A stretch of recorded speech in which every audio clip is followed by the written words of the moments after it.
What'd the oncologist say? Yeah, are you strong enough to start treatment?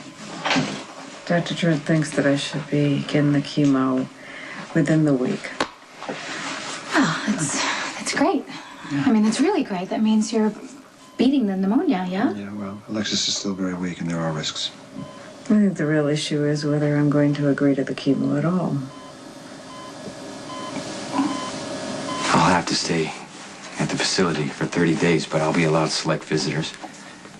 I hope you'll be one of them. I'm relieved to hear you're getting help. And I pray that your recovery sticks. But I'm not going to come visit you. And I'm not going to be waiting for you when you get out.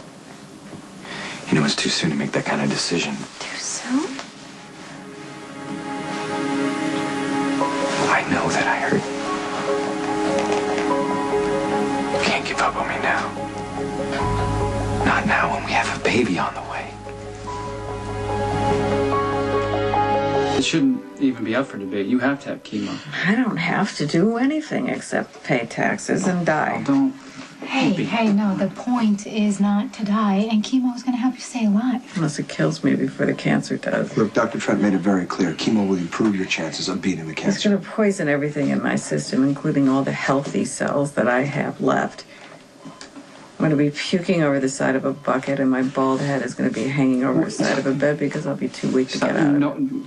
No one's saying that it's going to be pleasant. But right now, chemo is the only option we've got. And at the end of the day, whatever treatment keeps you alive is the one that you need to take. Well, that's easy to say when you're strong and healthy and have a big, nice head of hair. Hey, come on, hair grows back, and sometimes better, so I've heard. And we can do really cool things with wigs and hats, and I think Molly and Christina will be able to grow from this experience. Gee, that sounds like a lot of fun. I don't understand. Why would you willingly refuse a regimen of treatment that could ultimately save your life? Because I'm tired of this. Because I'm tired of feeling like this. I'm tired of missing what's left of my life, being so weak that I'm not able to participate in it. I've just lost a week of it due to this medically induced coma. There are other ways to fight cancer. There's plenty of people that have cancer and get over it without chemo.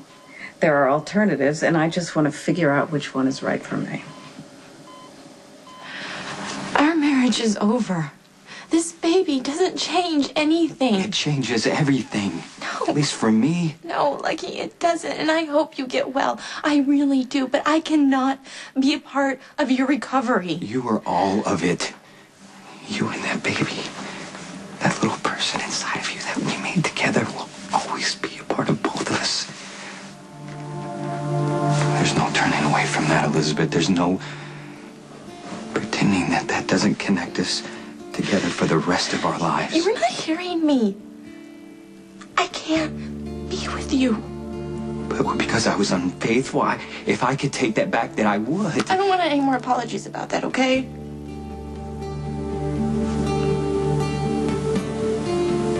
It's because you don't love me? You can't say that, can you? You can't look me in the eyes and tell me that you don't love me.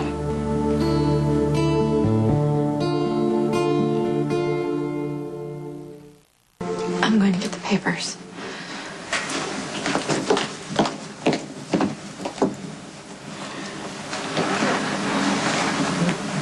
I know this is hard on you. You know, a lot of damage got done here, and some of it might be permanent. And I'm sure you don't even want my advice, but if you could just respect Elizabeth's decision and give her the time and distance she needs.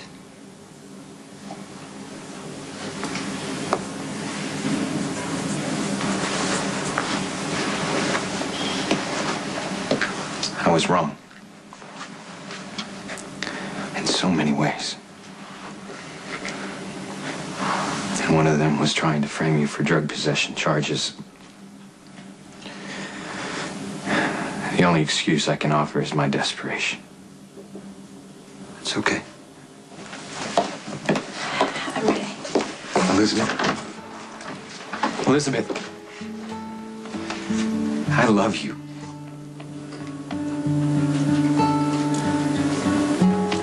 I love you too.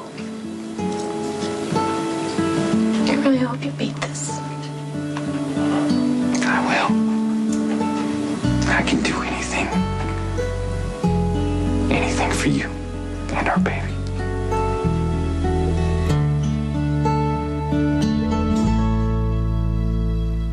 I don't want to talk about the cancer, and I don't want to talk about the chemotherapy. I'd like to talk about my daughters. How are they? Did they ask about me? Well, What's wrong? What happened? nothing. I mean, everything is good now. What went wrong? Christina, she sort of... Okay, she had a full-fledged tantrum about not seeing you, and Viola didn't know what to do. She was pretty inconsolable, so she brought her here to see you. Here? Well, I was unconscious. I know, and she was upset, to say the least, the machines not being able to get a response from you. And where were you? You promised me that you would take care of the girls. Why weren't you here? I'm not sure I would have gotten through my encounter with Lucky if you hadn't been there with me. So thanks. Anytime. It's just good that Lucky's getting into rehab. Yeah. And I know it sounded a little harsh when I told him I wouldn't come visit him, but I really think he needs to do this himself. For himself, or it's never gonna work. No, I get it. Putting yourself in the middle of Lucky's recovery right now probably isn't a winning proposition. Exactly. Well, thanks again. It means a lot to me that you really understand. I heard voices. Oh, Jason. I didn't realize we were having company. He was just making sure I was getting home safely. Oh, good. Hi, baby. Oh, I miss you. I have a friend I want to introduce you to. Cameron, this is Jason. Hey, Cameron. Can you say hi? I haven't seen you since you were a little baby. You're such a big kid now. I know. And I'm sorry it was so late today, but I had a doctor's appointment. Do you remember I told you before that something very exciting is happening? You are gonna have a little brother or sister.